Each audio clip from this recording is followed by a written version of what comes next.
आज मौजे कटपळ तालुका सांगोला जिल्हा सोलापूर इथल्या ग्रामीण भागातील लोकांचे घरकुल प्रॉब्लेम आणि ग्रामसेवक पांडुरंग आत्माराम बुरुंगले यांनी जो भ्रष्टाचार केलेला आहे, ह्या लोकांना न्याय मिळालेला नाही. त्या लोकांना न्याय मिळण्यासाठी या ठिकाणी पत्रकार संवाद दौरा करण्यात येत आहे. ग्रामपंचायतीच्या समोर अनेक या लोकांचे अनेक प्रॉब्लेम आहेत. त्यांना दमदाटीनं बोलणं, कुणाला तोंड बघून काम करणं, डॉक्टर बाबासाहेब आंबेडकरांनी घालून दिलेल्या संविधानानुसार या ठिकाणी काम केलं जात नाही. याच्यानंतर आता ग्रामस्थ बोलतील की आमच्यावरती काय अन्याय झालेला आहे. मी नानासाहेब पिंगळे कटपळ. मी ग्रामपंचायतच्या कारभाराविषयी 2-3 महिन्यापासून चौकशी करतोय. परवा ग्रामसेवककडं त्या ह्याच्या कटपळच्या स्टँडमधल्या मुतारीविषयी विचारलं. तिथलं तर 1-1.5 वर्षापूर्वी बिल काढले त्या मुतारीचं. विचारल्यानंतर त्यानं परवा दिवशी शनिवारी येऊन तिथं मुतारी बसवून गेला. मी म्हटलं सर ह्याचं बिल तर गेल्या 1-1.5 वर्षापूर्वी निघाले, तर तिनं काय बोलतास ते त्यानं आता परवा बसवली. अशी एक 5-6 काम आहे. ती दुलगुडी वस्ती, ते ठेंगल वस्ती आहे, ते काम अपुरंच आहे, त्याचंही बिल पूर्ण अदा केले. त्याच्यानंतर असे 5-6 काम आहे. ती परत अंगणवाडीला दिलेलं वॉटर फिल्टर आहेत, त्या वॉटर फिल्टरची उंची 5 फूट आहे. त्याचं बेसिन 5 फुटावर बसवले. त्याला सप्लाय पाण्याचा तर कुठलाच नाही दिला आणि त्या बेसिनमध्ये असं कचरा वगैरे पडलेला आहे सगळा. तर त्याचं डिझाईन कोणी केलं आणि त्याची बिलं कशी निघाली. आणि दुसरं सोलर आणि बॅकअपचं काम आहे. ते कुठल्याच शाळेवर सोलर नाही, बॅकअप नाही. परत डिजिटल शाळा केली. हे तर शाळेला, बऱ्याच शाळेला तर जागा पण नाही. ते खेळणी तर अशीच आडगळीला पडून आहेत. तर ते आतापर्यंत ज्या 4-5 वर्षात जर ज्या स्कीम राबवल्या, शासनाच्या ज्या पैसे खर्च केले, ती एकही योजना कार्यान्वित बी नाही, चालूही स्थितीत नाही. फक्त हे पैसे काढापुरतं काहीतरी ठेवले तिथं नुसतं आणून. ते कुठल्याही योजनेचा अजिबात फायदाही नाही, कुणालाच नाही. विद्यार्थ्यांना नाही, गावाला नाही, ना कुठल्या शौचालयाचं नाही, कुठल्या मुतारीचं नाही, कुठल्या खेळण्याचं नाही, कुठल्या हायमास्ट दिव्याचं नाही. दिवे सगळे बंद आहेत. हे असं बऱ्याच वेळोवेळी पैसे काढून खातात आणि नुसते काहीतरी दाखवतात. त्याच्यात परवा मी माहिती अधिकाराखाली अर्ज दिला होता. त्यांनी सांगितलं ही काय बऱ्याच माहिती वैयक्तिक स्वरूपाच्या आहेत, त्याच्यामुळे ह्या देता येत नाही. त्या तर हा माझ्याकडे अर्ज आहे. तुम्ही जर आधी येतो, मला माहिती असतं तर मी ते सगळे अर्ज आणून दाखवले असते तुम्हाला, पण आता ते माझ्याकडे घरी आहेत. ग्रामसेवकनं स्वतः पत्र दिले त्याच्या सही शिक्क्याचं. ही माहिती वैयक्तिक स्वरूपाची असल्यामुळं वैयक्तिक तर माहिती आम्हाला मागायची काय गरजच नाही.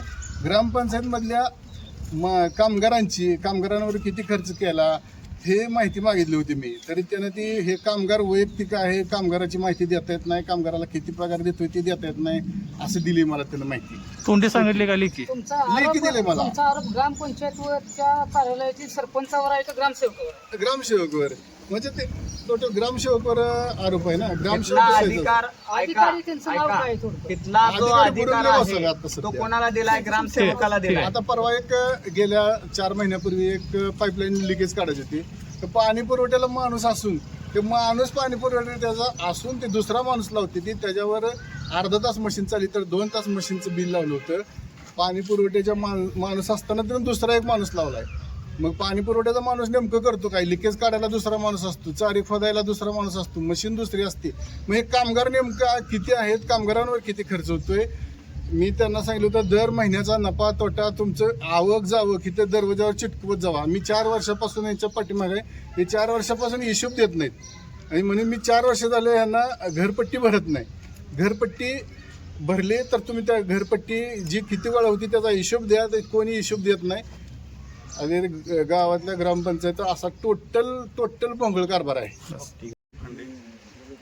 विषय असा आहे की गावातील ज्या शाळा आहेत, अंगणवाड्या आहेत, त्या अंगणवाड्यांना काय खेळण्यासाठी शासनानं निधी दिलेला असेल किंवा ग्रामपंचायतनं दिलेला असेल, तर ती सर्व गोष्टी ग्रामपंचायतला वॉश बेसिंग म्हणा किंवा सोलार पॅनल म्हणा, त्यानंतर ना खेळणे आहेत, त्यानंतर त्यांना बाकीचे जी लहान मुलांना सुखसुविधा दिलेल्या आहेत त्या तिथं व्यवस्थितरित्या पूर्ण दिलेल्या नाहीत. दिलेत पण काही प्रमाणात दिलेले आहेत. आणि नाईककुड वस्ती म्हणून इथे एक शाळा आहे, त्या शाळेवर तिथं काय केलं म्हणजे एक किचन शेड आहे. त्या किचन शेडला तिथल्या लोकांनी लोकवर्गण करून तिथं दुरुस्तीचं काम केलेलं आहे आणि ग्रामपंचायतीनं त्यावर त्याचं बिल काढलेलं आहे. तुम्ही त्याबद्दल काय पाठपुरावा केला नाही का तिथं? नाही, पाठपुरावा काय झालं, आम्हाला ती लोकवर्गण दिलेली त्या माणसाने सांगितलं नव्हतं तिथल्या आधी माणसाने. आणि आता ज्यावेळेस ग्रामपंचायतीचा पाठपुरावा केला नाही का? आम्ही प्रत्यक्षात आता गेलो त्यावेळेस आम्हाला कळलं आणि ग्रामपंचायतनं ते पैसे घेतलेत ना, असा विषय झालेला आहे. ते सरळ पाठपुरावा सरळ आरोप आहे ग्रामपंचायत भ्रष्टाचार केला. हा थोडाफार तिथं भ्रष्टाचार केलेला आहे आणि त्यांना सुखसुविधा प्रत्येक शाळेला व्यवस्थित दिलेल्या नाहीत. माझा हात मुद्दा आहे. लक्ष्मण विठू भातेकर 2006 मध्ये माझ्या आईच्या नावावर घरकुल आलं. त्याच काळात माझी आई मरण पावली. आईचं घरकुल ट्रान्सफर करून माझ्या नावावर घेतलं. घरकुल चालू केलं होतं, फाउंडेशन बांधून तयार आहे आणि गावाची म्हणजे आडवणूक अशी आहे की तिथं आम्हाला काळ्या काढायची आणि त्यानंतर ती मला कुठलंच म्हणजे परवानगी दिलेली नाही. त्यासाठी मला घरकुलासाठी परवानगी मिळाली पाहिजे. म्हणजे 2006चं घरकुल अजून सुद्धा नाही. बरोबर, ठीक आहे. मित्रांनो, या ग्रामसेवकाचं नाव पांडुरंग, पण पांडुरंग हा गोरगरिबांचा नाही. पांडुरंग हा ठेकेदारांच्याकडून कमिशन घेणारा एजंट आहे. आणि हा जो पांडुरंग आहे, हा पांडुरंग गोरगरीब भक्ताला पावणारा नाही. हा कटपळ गावातला जो पांडुरंग बुरुंगले आहे ग्रामसेवक, हा गरिबांना पावणारा नाही.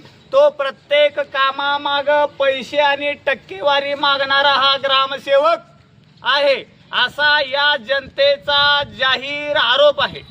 त्यानं या भ्रष्टाचारातून जवळजवळ 3 ते 4 एकर जमीन खरेदी केलेली आहे.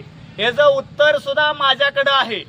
हा ग्रामसेवक गाळा भाडा असेल, त्याचबरोबर लोकांचं डिपॉझिट असेल, मैताचा दाखला असेल, लोकांच्या शिक्षणाचा दाखला देत असताना सुद्धा त्याच्यामध्ये पैसे खाण्याचं काम या ग्रामसेवकानं केलेलं आहे.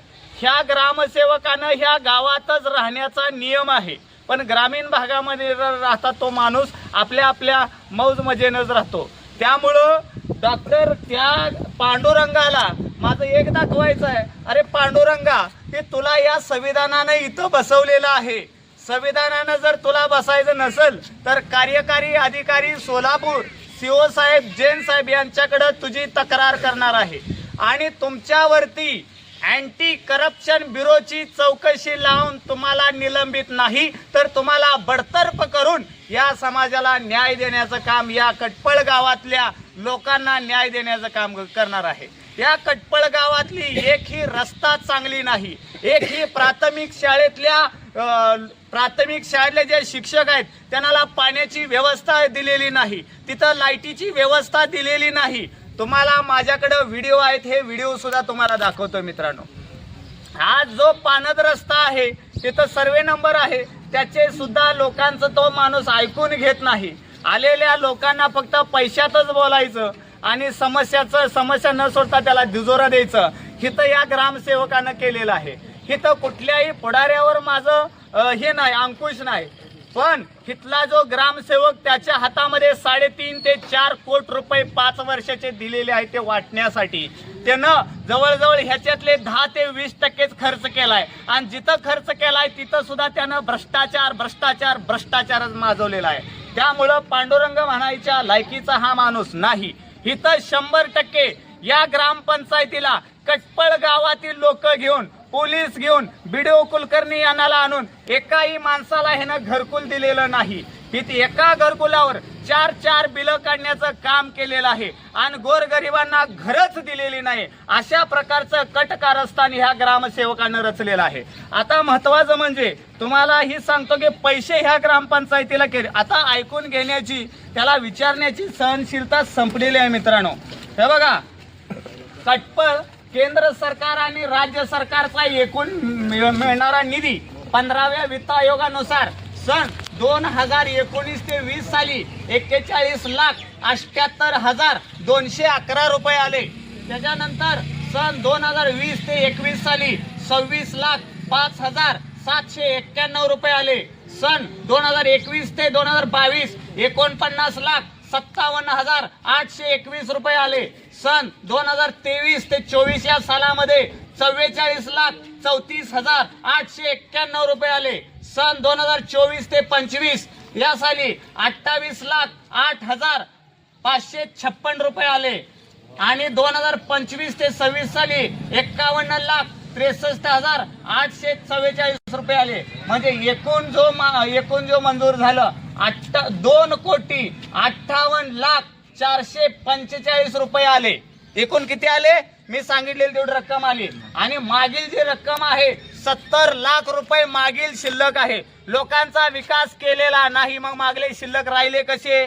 आणि मागला जो खर्च झाला, या खर्चात सुद्धा प्रत्येक कामामध्ये 10-20% करायचं आणि आहे तसंच सोडायचं. त्या सुद्धा कामाचा माझ्याकडे व्हिडिओ आहे. व्हिडिओ जशी निकृष्ट दर्जाची सगळी कामं आहेत. सिमेंट चुकीचं वापरायचं, वाळूच्या ठिकाणी क्रेशर वापरायचं आणि प्रत्येक शाळेच्या ठिकाणी सगळं काय लबाडच द्यायचं, अशा प्रकारे काम या ग्रामसेवकानं केलेलं आहे. माझं कुठल्याही पुढाऱ्यावर टीका वगैरे अजिबात नाही. ओनली अधिकारी जे आहे, या अधिकाऱ्याने जे ग्रामस्थांना त्यासाठी क्लास 1 ऑफिसर पाठवलेला आहे, ह्यांचा माझ्यावरती म्हणजे माझा त्यांच्यावरती आरोप आहे. एकूण 3,28,00,000 रुपये या 5 वर्षामध्ये खर्च करायला पाहिजे. किती? 3,28,00,000 रुपयेचा या सगळ्या कटपळ गावातील दीन, दलित, मागासवर्गीय, धनगर समाज, मराठा समाज, वंजारी समाज, नाविक समाज आणि राहिलेले जे मागासवर्गीय समाज, याच्यावरती अन्याय करण्याचं काम ह्या ग्रामसेवकानं केलेलं आहे. मित्रांनो, ह्या ग्रामसेवकाला निलंबन नाही, बडतर्फ आहे आणि केलेला भ्रष्टाचार वसूल याचा सहित लोकांचे केल्याशिवाय तुला सुट्टी नाही.